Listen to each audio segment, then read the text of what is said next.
So, all right, let me just get started here. Mark is already there, and he's just preparing to have me bring him on.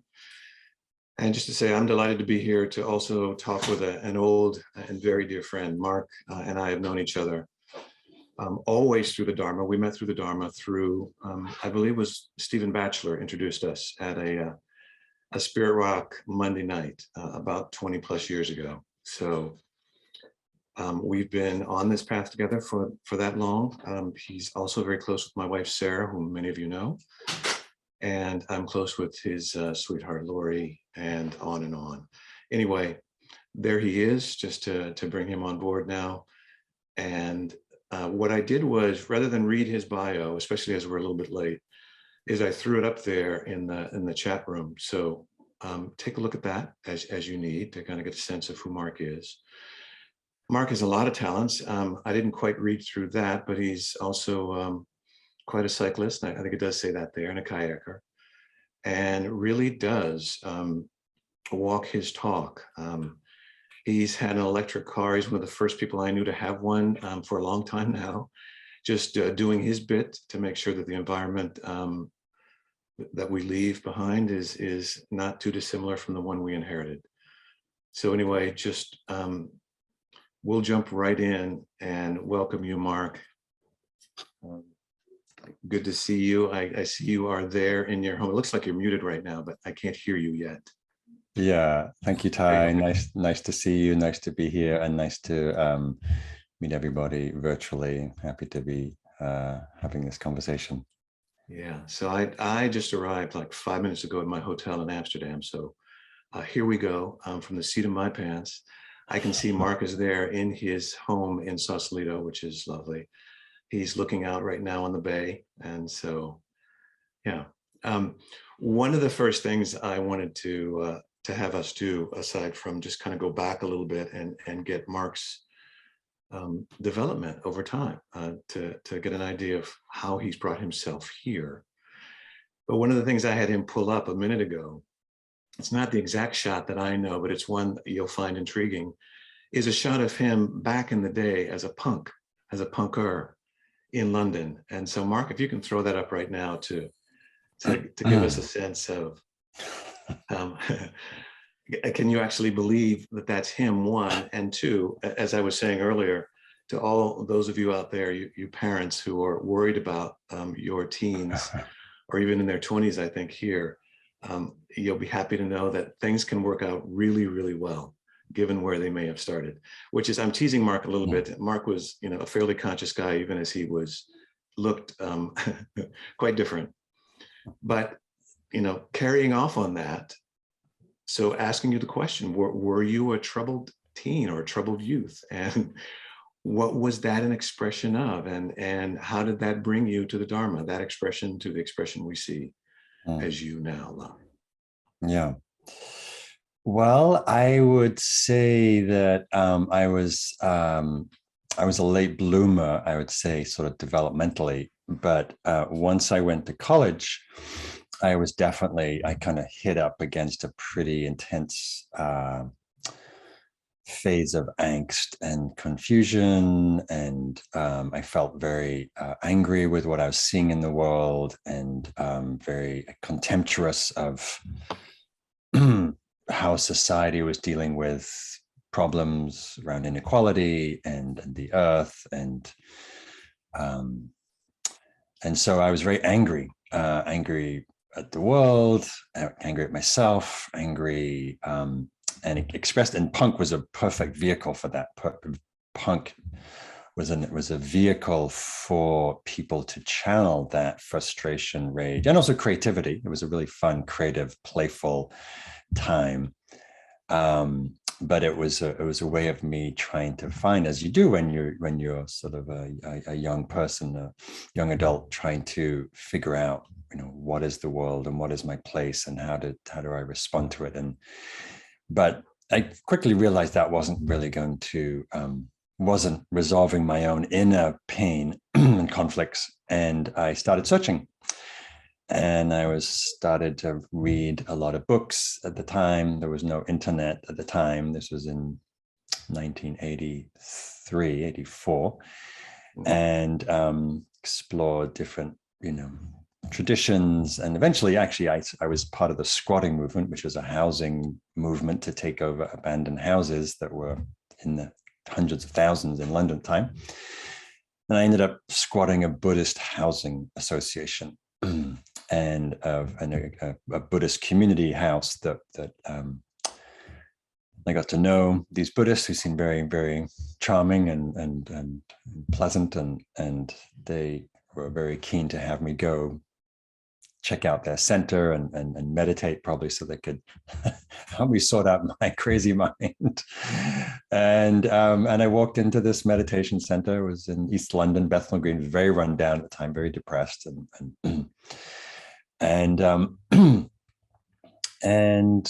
yeah, and I just sensed I went into this center, and I could immediately feel the presence of people. And they weren't doing anything special. They were just working and cleaning and tending to the center. But they had a presence, a quality of embodied, well, I didn't have words for it at the time, but I just sensed that they had something. They had an inner peace that I was desperate for and hadn't really had any language for. And so I started meditating. And at the time, I learned mindfulness meditation and loving kindness meditation, and they sort of really formed the bedrock of my own practice for the next almost 40 years, really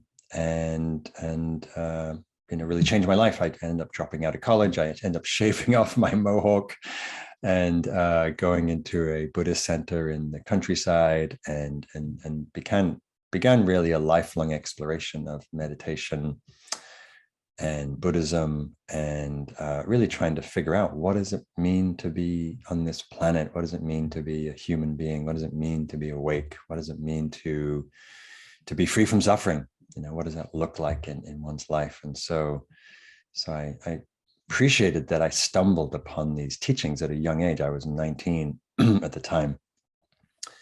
And so, as any of you know, have walked this path, it's a long path. It takes a while to cultivate qualities and develop one's mind and heart, and to release some of the less healthy patterns. And so I'm glad I got an early start, because I would say I'm a slow learner.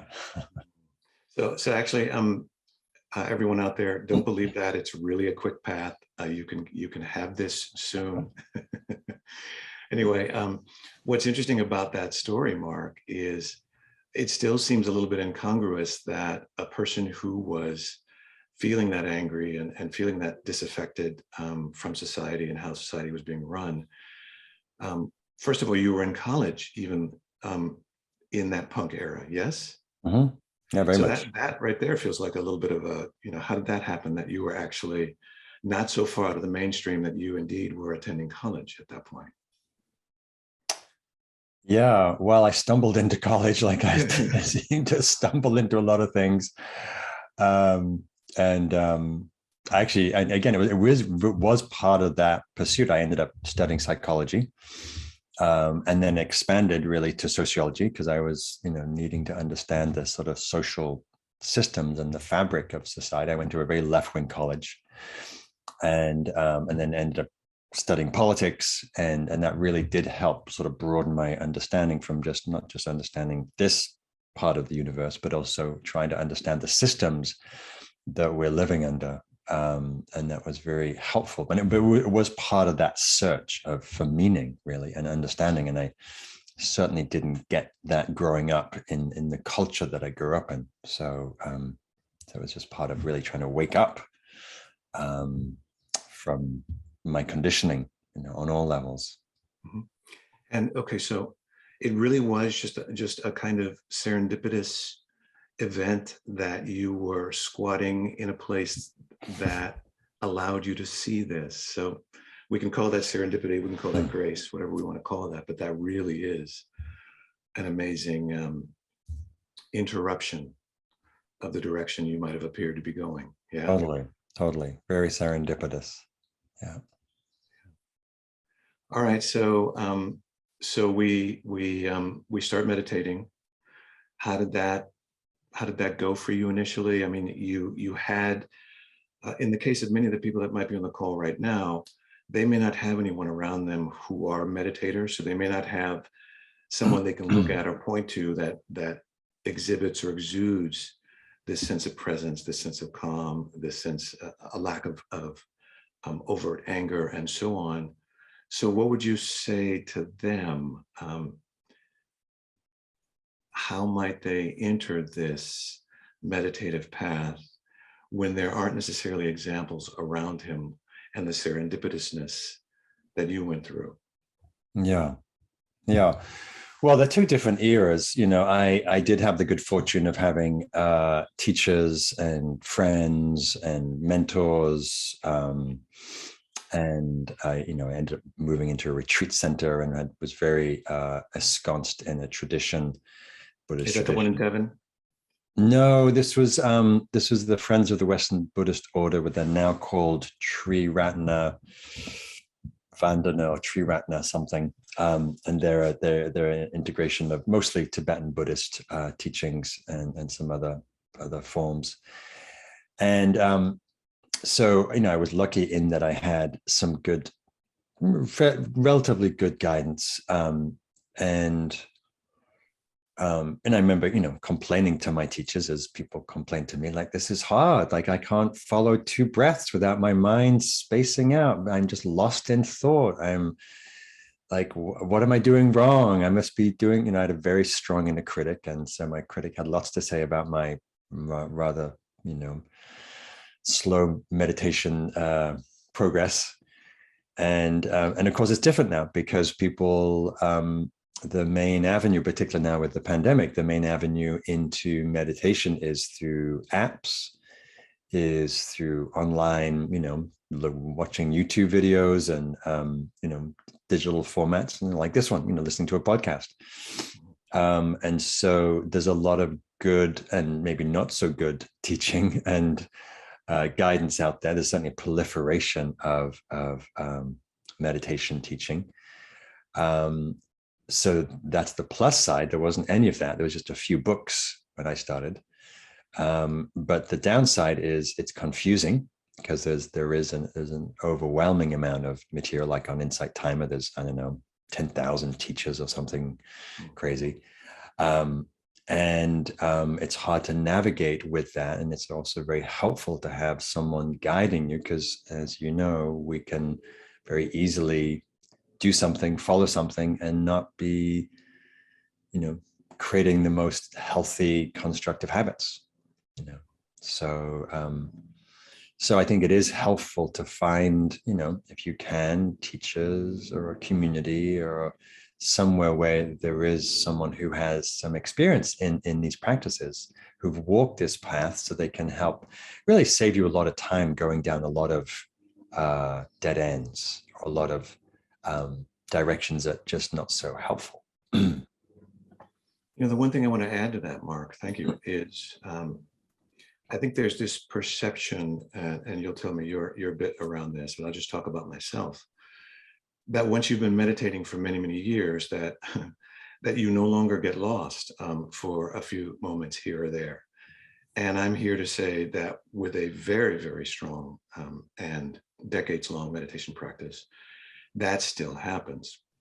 And I say that to say, to kind of bring you on board to not attempting to have this so-called perfect meditation practice, or to judge yourself by this so-called value of being able to stay present and gathered and mindfulness moment to moment, unbroken, the longer you meditate. Yes, of course, that is something that arises the longer you practice. And I no longer worry about those periods where I sit down and that happens. It feels like part of sitting down and watching and letting arise what needs to arise without bothering it. So any comments on that, Mark? Yeah, no, I think you're just pointing to the normalcy of life, and the mind thinks, minds think, and people, we all had this erroneous notion that meditation means not thinking. And of course, that's just erroneous. And minds think, and they think just as much in meditation as they might anywhere else, or hopefully a little less, but basically the mind will create a lot of thought.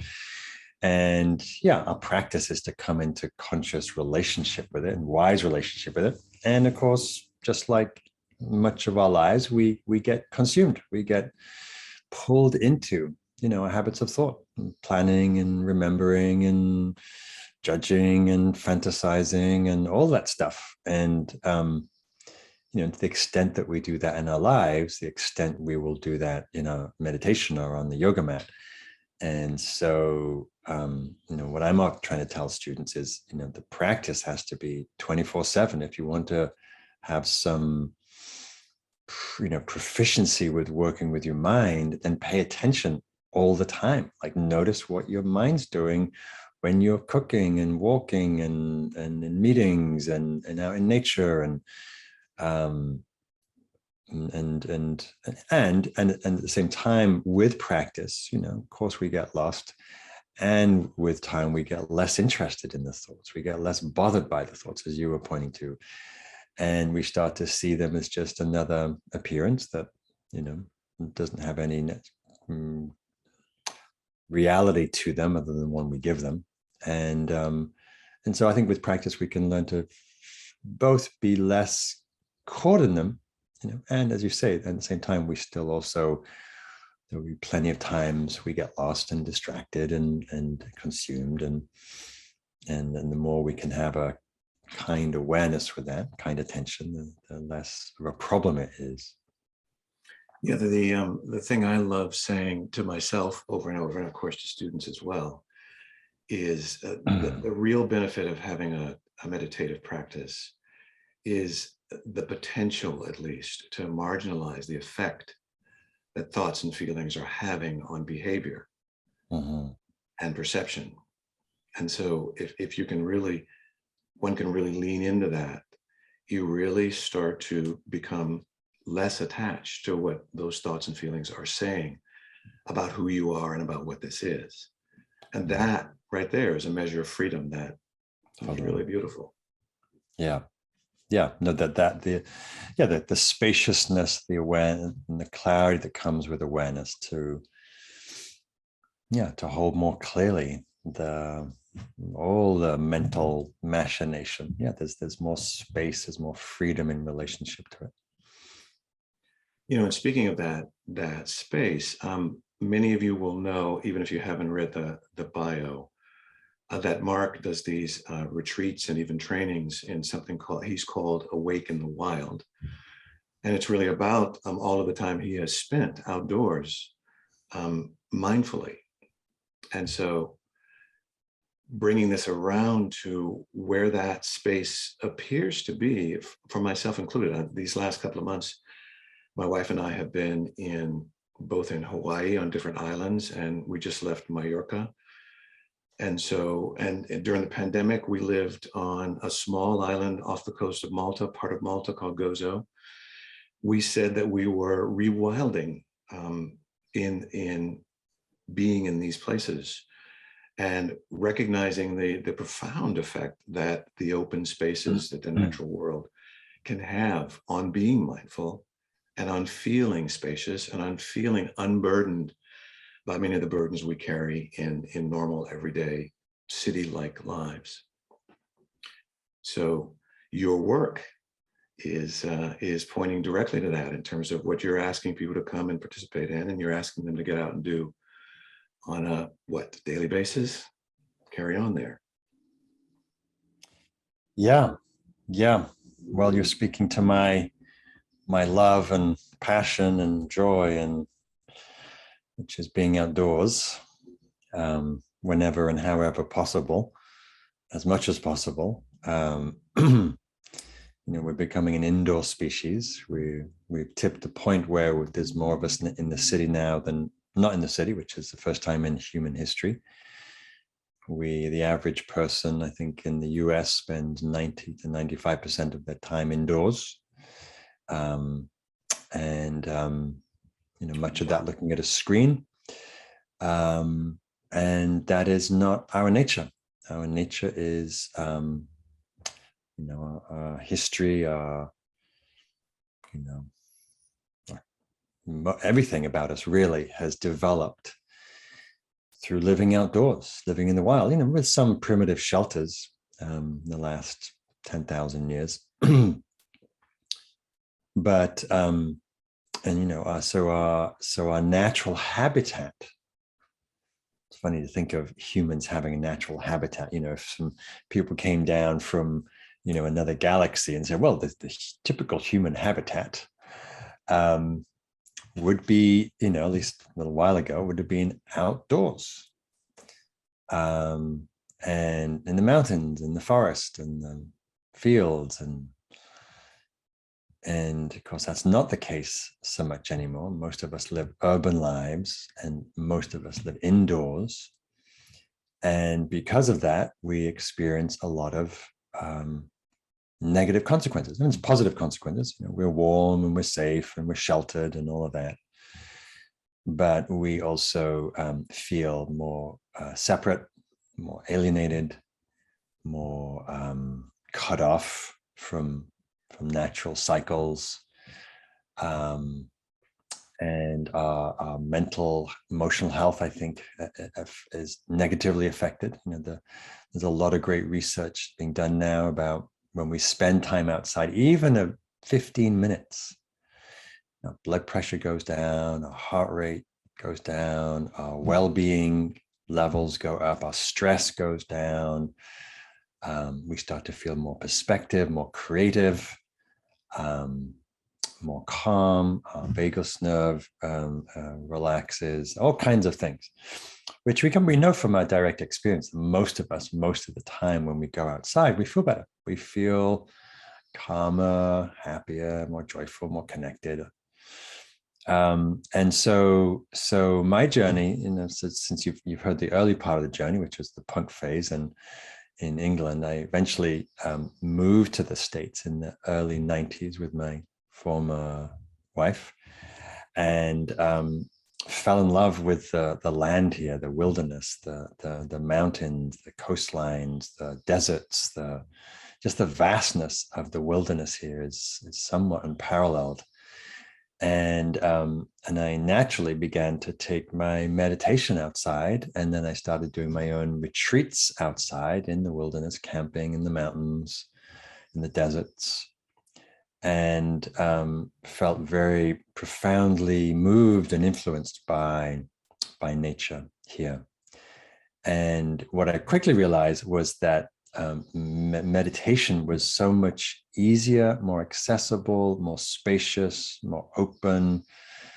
And a lot of the qualities that were pointed to in the Buddhist tradition, both meditative qualities and spiritual qualities, meditation qualities like spaciousness, like ease, like peace, like vastness, like openness, like connectivity, were just very available outside. You sit outside, you're sitting in spaciousness and vastness and openness, and you feel connected because your body is connected through the senses, because we're animals, and that's where we connect to our animal nature. And also the inner qualities and insights that can come from meditation and wisdom practices around understanding impermanence and understanding interconnectedness and independent arising, and understanding love and all of that, just was so accessible. You don't need to know anything about impermanence, and you go outside, of course, everything's changing. Everything is interrelated, right? The ecosystems are interrelated, including us. And so it just became very obvious and natural for me to take my practice outside. And then in the early 2000s, I think it was 2002 or 3, I was invited to lead a 10-day backpacking retreat in Navajo country in Arizona, near Lake Powell. And it was very sublime to be in silence in these beautiful canyons, red rock canyons, for 10 days. And, in canyons where, people have walked and probably done the solo time and vision time for millennia. And it was profound. And the realization I had then was, why would I want to do this indoors? Why would I want to sit in a building that's stuffy and, you know, so that sort of really changed my teaching life and my life, in that for the next almost 20 years now, I've been dedicating myself to leading retreats outdoors and running courses and trainings outdoors, mostly in the Western states, California, Arizona, New Mexico, sometimes in Mexico, sometimes Alaska, and then further afield. And really just turning people on to what was very helpful for me, which is to integrate my meditation practice of mindful awareness into nature. And since then, probably thousands of people have come through my courses and classes, and now teacher trainings around that theme. And yeah, it's been now, particularly since the pandemic, it's become very, you know, there's a craving for nature. And I think we've realized how important nature is and how too much we're spending on our screens. And so it feels like this time, the nature practice is really coming into its own. That's beautiful. So, as you know, Sarah and I, when we first started doing retreats, they were always somewhere out in nature. If it was, you know, Costa Rica or Hawaii, or the retreat that we're about to do next month in northern Italy is on a mountaintop looking over a beautiful lake. You know, lots of outdoor experiences with mindfulness. It seems that the way the modern world is at least attempting to orientate us, or maybe we're orientating it to orientate us that way, is this looking at screens far too often, and somehow pulling ourselves away from our basic animal nature. And so, as I said earlier about this notion of rewilding, both Sarah and I felt that pull of how that just happens. And if you don't do what it takes to overcome that inertia of spending a lot of time here, or just spending a lot of time in what I'll call mentation, one needs to really pull oneself out. Remember that we are first and foremost part of this earth as animals that have these extraordinary brains, but we are animals nonetheless. And that animal nature really does needs to connect with the earth, with nature in the way it was meant to, mostly outdoors. Back to the origins of this tradition that we're in, the Buddhist tradition. It was all outdoors. The Buddha was all of his sermons, if you will, were given outdoors. He walked everywhere. He took shelter as needed, but basically the entire Sangha was an outdoor Sangha. Yeah. And some of that tradition carries on. There's a Thai forest tradition in Burma, and, you know, there's, you know, various monasteries. Most monasteries are situated in nature, you know, whether it's in Japan or in China or in Tibet, up in the Himalayas, for good reason, you know, because this being out in nature is a profound support, and you know, invites the mind into tranquility and stillness, spaciousness, and there's a naturalness. You know, Dharma means nature, the natural laws. And so it makes sense that our practice reflects nature more than it generally has done.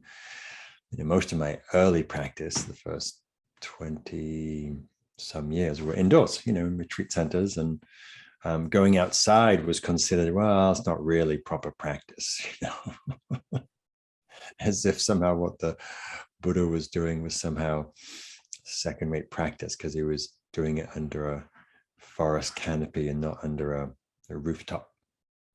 So yes, so I think it's important that we learn how to integrate nature into our practice, or our practice into nature, better way around.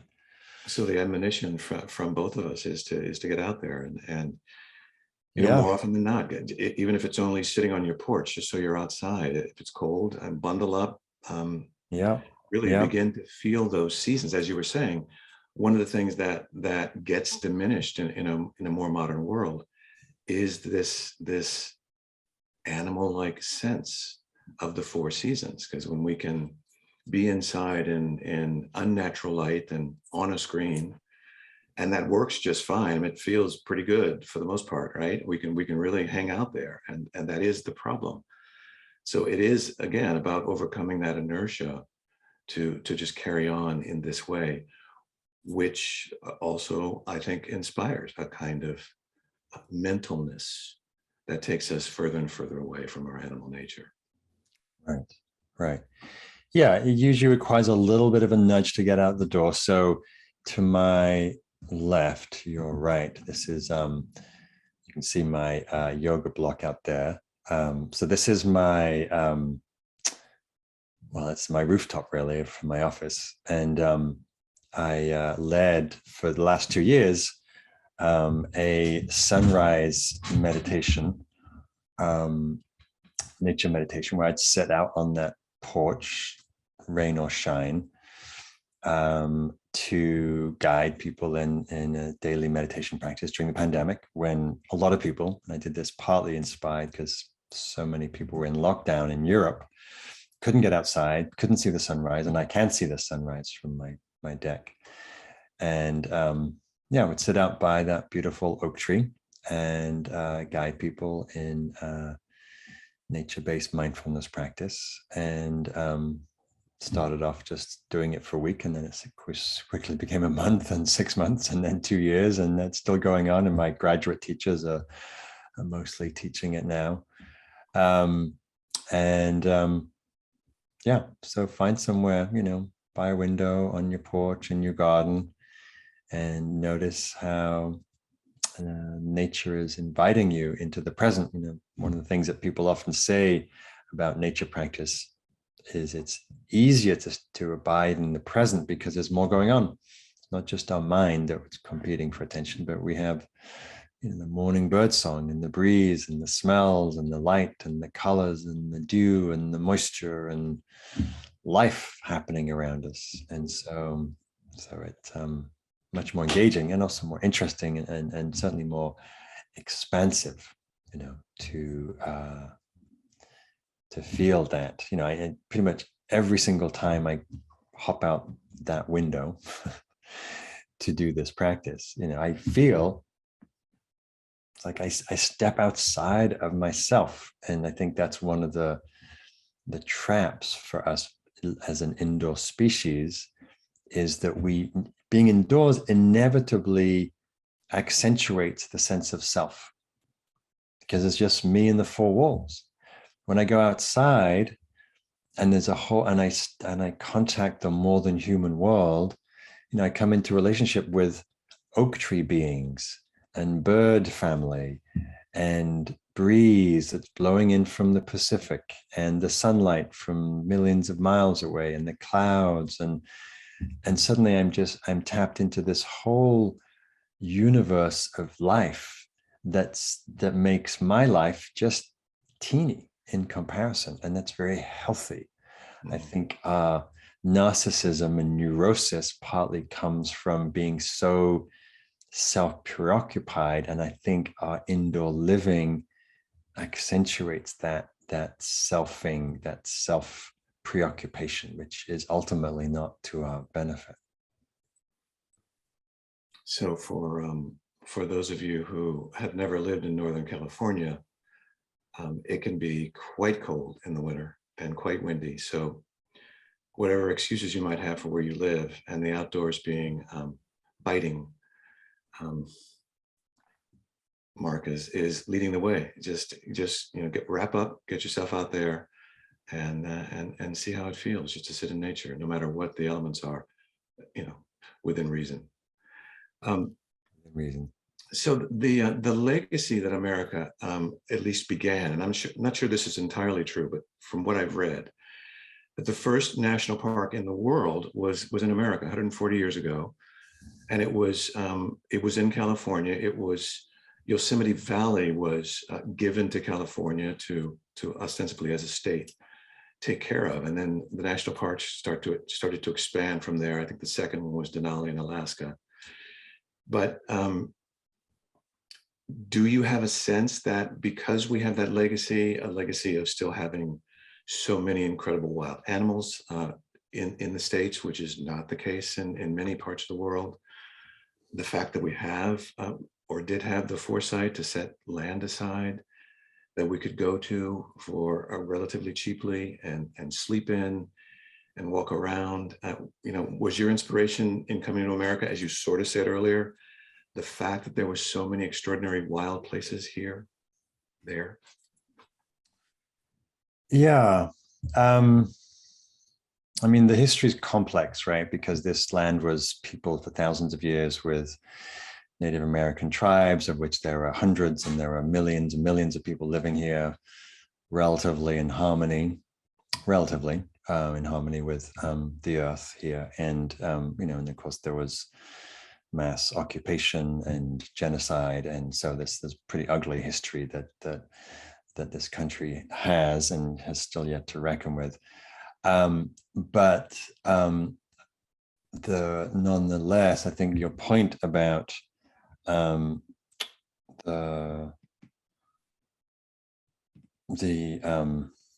Foresight, is the word. I think I used the word foresight. Yeah, I think there was, at least with the settlers, a recognition, as of course there was with the indigenous peoples here, but with the settlers, a recognition that this land is precious and worthy of protection. And I think, because of that, there's been a great legacy here of land stewardship and protection, and but particularly protecting it from the sort of more ruthless, aggressive, capitalistic interests of drilling, mining, exploitation, and development. Housing development. Yeah. And so probably many of the beautiful places would have been built over, whether it's through roads or people building big houses on top of Yosemite Valley, or national monument. Mark, we know from right down the street from you, if it wasn't for a group of informed and insightful people, Tennessee Valley would be entirely condos. Yeah. No, that's true. You don't know, Tennessee Valley is an extraordinary valley leading down to the water, just north of the Golden Gate Bridge. And it's been preserved for all time for us now, but it was on its way. It was well on its way to being that. And so, and the headlands. I want to applaud those of us who had that foresight and tenacity to fight. Yes. And people who love land and then steward land and fight to protect it. It was mostly a group of women elders in Marin County who preserved this whole coastline, which is now part of Golden Gate National Recreation Area and National Park and Point Reyes Seashore. And so there is a beautiful legacy here of land protection and stewardship, and making those places accessible. I'm going to be going to a national park in a couple of weeks, going down to see the giant sequoias in Sequoia National Park in Kings Canyon. And again, one of the things that opened me up here was the nature here. Europe's there's been so much more development there over the last 2 millennia, whereas here, there's partly the vastness, and there's just so much areas of natural beauty, whether it's the redwoods or sequoias or the deserts or the mountains. And so inspiring places to take one's practice to. So Mark, I'm starting to get aware of our timing here, so I want to make sure to get to a couple of questions from the audience, if there are any questions. But before that, I wanted to ask you, what would you say your current practice is when you sit down now? What happens for you? What do you need to do, if anything, to bring yourself to a place that you find gathered? Yeah, well, mostly my practice is a non-doing practice and of simply being. And I'll sit down, and sometimes eyes closed, sometimes eyes open, but no, more often not, I'll start with my eyes closed. And I am mostly sensing into energy and sort of an energetic presence, a field of presence. So not my physical body per se, but the body and the sort of felt sense, energetic quality or presence of my being. It's almost like the gestalt of my being that is felt energetically, physically, and so I tune to that, which is always in stillness. There's always a sense of stillness in the presence. And then from that, I may open up to different things. Well, I will open up to different things. I may include breath if I feel that just calls. More often than not, especially when I'm outside, I'll open to the soundscape. And because listening to sounds brings in a spaciousness and a receptivity. And then often I'll open my eyes and have a soft gaze, a receptive quality of seeing. And it's just a full presence of awareness with the sort of in the entirety or the totality of my experience, from body, sensing, energy, breath, sound, seeing, just the whole sort of entire experience. So that's mostly what I do. And if I'm indoors, it will be more of an interior focused. I'll be aware more of, again, the body and sense of energetic presence and breath. And then there's a little more natural attunement to the heart and to the mind. And but mostly it's just allowing and just being present with whatever's here, and not needing to fabricate or manipulate experience in any way, just simply being here. And of course, if my mind does wander, I'm busy thinking about something, I'll notice that. I'll come back and resettle and reorient and reground, and mostly like that. So I definitely experience something very, very similar. And I think what Mark's pointing to is really a kind of advanced practice, in the sense that when, especially as I know there's some people on the call who are new to mindfulness, when we first sit down to attempt to be mindful, all we're doing is thoughts, feelings, and they seem to be strung together as if there's nothing but mind and nothing but feelings. And so the idea of there being a kind of spacious awareness where we're not attending to thoughts or feelings might seem really foreign to us. But the good news is, with a proper mindfulness practice, we can bring ourselves to a point where we actually feel, or rather sense, as I think Mark was pointing to, this spaciousness, this non-doingness. And then we can begin to move into the more spacious realms of meditation, knowing how to get there naturally, as it were. But I think for most of us, it requires a lot of methods for us to even begin to quiet down enough to know that there is this possibility for us. Otherwise, we just think meditation is for somebody else, somebody like Mark or somebody like me, rather than something for absolutely everyone. So picking off on that, adding to what you just said, Mark, when you, as meditators who are dedicated inevitably do, when you go through periods where you're not as fired up about it as other periods, what do you do? What would you say to someone who brought that to you? I'm not so fired up about my practice right now, Mark. What can you help me with? What can you point me towards? Yeah, well, I mean, it kind of depends on the student and where they are in their life and practice. And it's definitely one of the most common questions is, how do I keep my practice going? How do I stay inspired? It's hard to keep up the consistency, or I'm not that motivated. And it is one of those challenges, is, in especially in the sort of the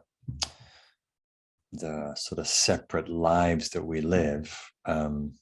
if we lived in community or something like that, or we had a temple down the road and we went there every day, it's a whole different thing. But it's not. We live these separate lives, and for the most part.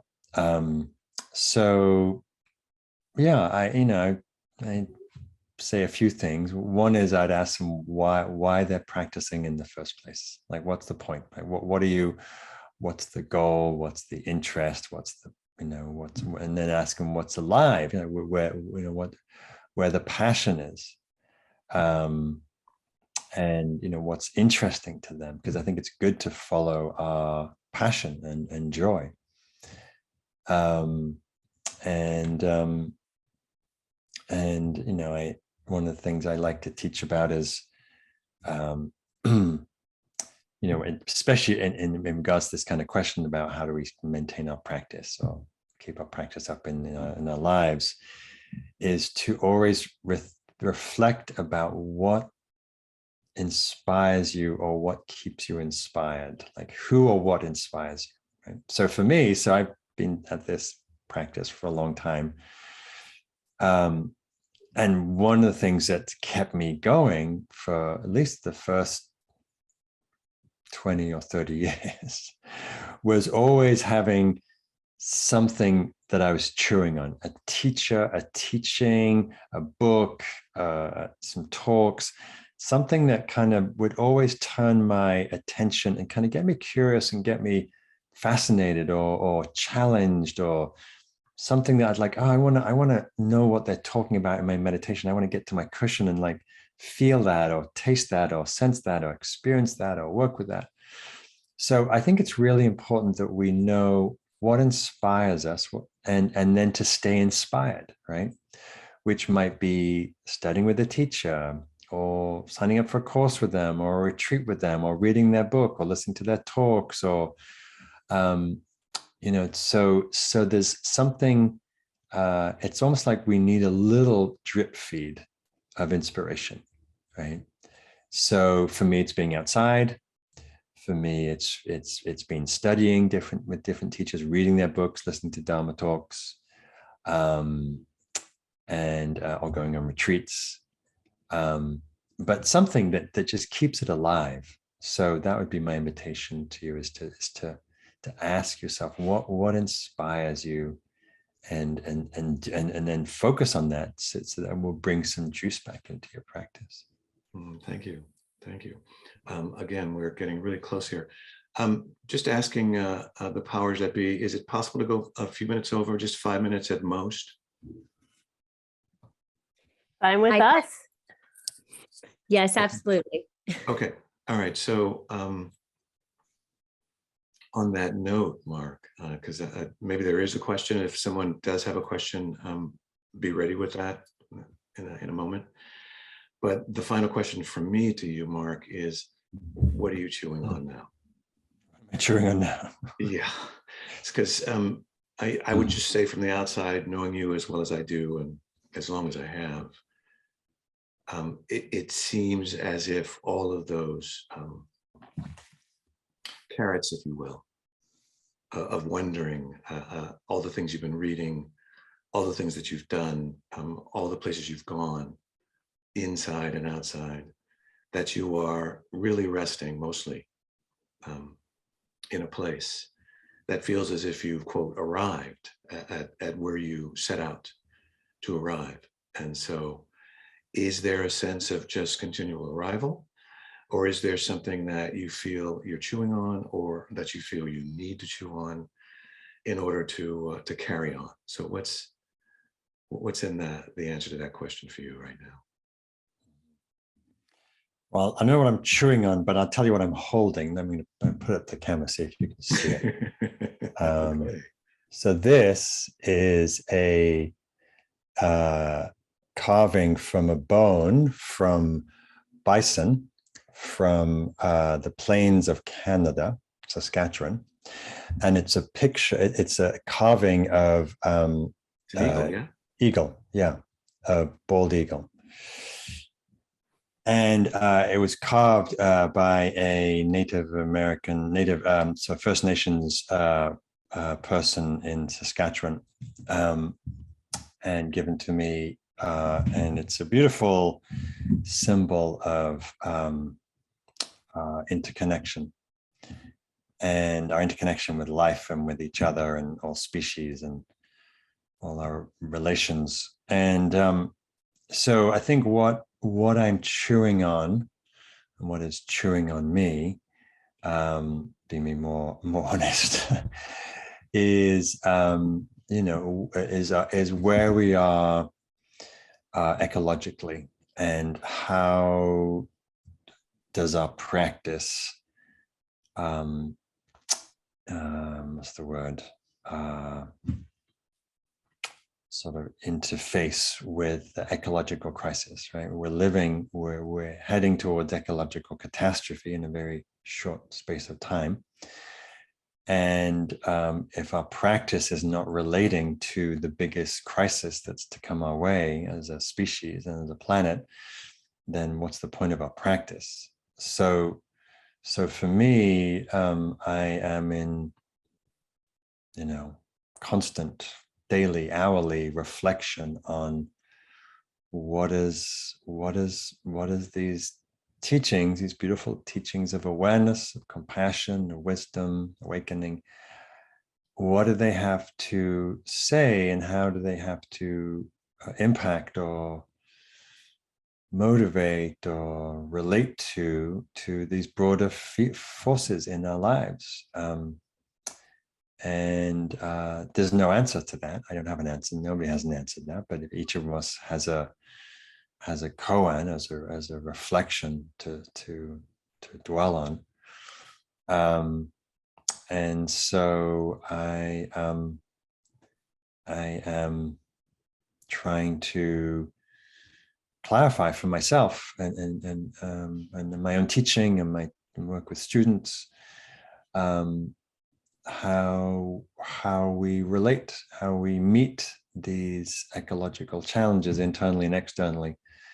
How does our practice of mindfulness and awareness and wisdom, what does that have to bring to bear to the ecological crisis, and how is that a medium, a vehicle for waking up and for deepening our love of place and earth and each other, and how do we find resilience, in the face of these growing challenges? And how do we not go to sleep? Because it's very easy to put Netflix on and feel like nothing's happening. And yet we look outside, and very soon I'll look outside in a few months and it'll be smoky here. It won't be green, it'll be brown. And there'll be smoke in the air, and there'll be fires on the horizon, and it's very real, or there's more drought restrictions because we're in a drought, or water restrictions. And so for me, I think it behooves all of us, and particularly because my whole life is oriented around being outside in nature, is how do we listen to the call of the earth and species, and make our practice relevant and useful and supportive for life here on earth.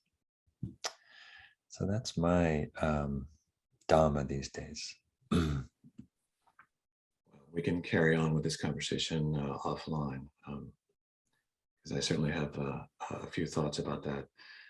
Probably just to drop one is, there's something around being able to compassionately embrace what we might call the other side at this point. The other side meaning those forces that feel that this isn't real, or that it isn't real enough, or that it isn't important enough to change course. And so how do we open our hearts to people who are on that part of the journey right now, when there is, as you say, such urgency? So I mean, we can do what we can to help the animals, but these very human animals are the biggest obstacle to seeing our earth turn back to what it could be. So how do we embrace them? How does that happen? That's my koan at this point, because we're not seeing it happen so well in the United States, to be sure. We're probably seeing it happen in the worst way in the US, the polarity there. But rather than end on a note of what's not going right with the world, I want to just open it to one question. If there is someone who's got a burning question for Mark, and really just begin to wrap this up and thank Mark for even agreeing to do this. So does anyone have anything they'd love to ask Mark?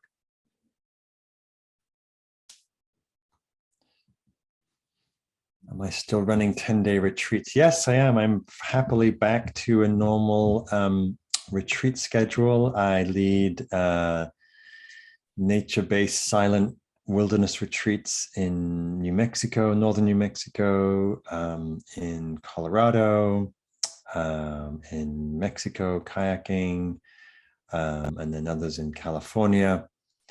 And also running my nature teacher training, where I train people to lead the work that I do. They are happening. I'm afraid to say they're all sold out this year. It's the nature retreats becoming quite popular. Not quite sure how to resolve that right now, except finding bigger venues. There's only one of you too. There's only one of me. Well, that's why I'm training people and doing a lot of teacher training the next few years. But you can find out all that through my website, markcoleman.org, my schedule and things. Let's see what else is in the questions. Well, while you're looking at the questions, Mark, again, I want to thank you, and I want to just remind everyone that Mark has several books out there, and they're all good. So I would recommend, if you've enjoyed anything about this conversation, that you buy Mark's books and join him on retreat. And as always, I'd love for anyone to join Sarah and I on our retreats, because we are attempting very much to continue to be awake in the wild. So any other questions there, Mark? You see that? Yeah, no, mostly seeing some gratitude. Yeah. No, I just want to say thank you, everybody, for your attention, and wish you all well, and thanks for having me on the show.